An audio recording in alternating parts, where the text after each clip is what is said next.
One of the challenges with this flipped approach is that we have to break out of our thinking of 3 contact hours per week.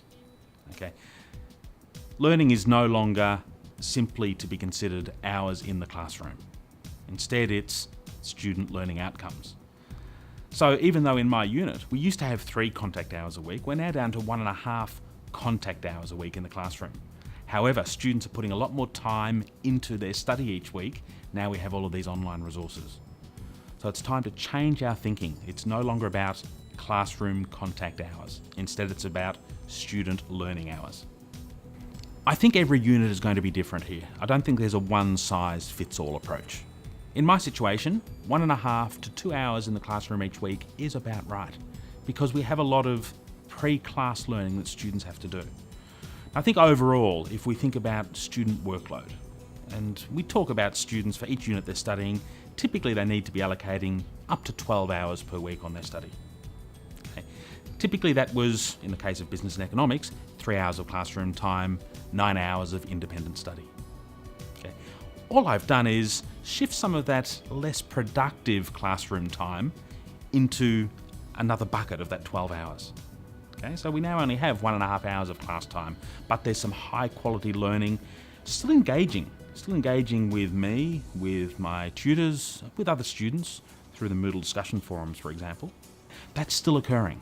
Students are still doing their 12 hours a week in the unit, but we're just seeing this shift from classroom to independent study to online collaboration.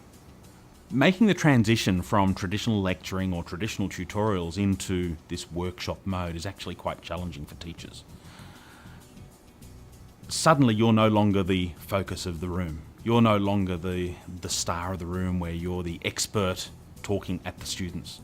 We actually put aside a day prior to the start of semester where all staff teaching in this unit, we met in the room, we spent the day in the room, almost taking on the role of the students. Going through some exercises, looking at some of the things we'd be doing during semester, and getting some practice making this change from the old to the new. I set up a teaching team set of resources in our Moodle site for the unit.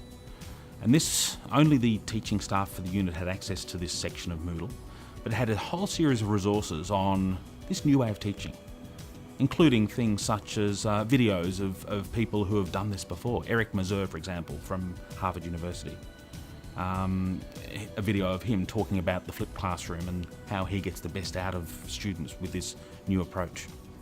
A series of journal articles on blended learning and the flipped classroom, and also a discussion forum where, as a member of the teaching team, we could share our experiences each week with each other. Because many of us, because the workshops ran over a number of days, didn't get to see each other face to face every week. But we were there online, able to share our experiences, talk about what worked, maybe what adjustments we needed to make to our approach to teaching, and learning from each other, just as the students are doing in learning about marketing.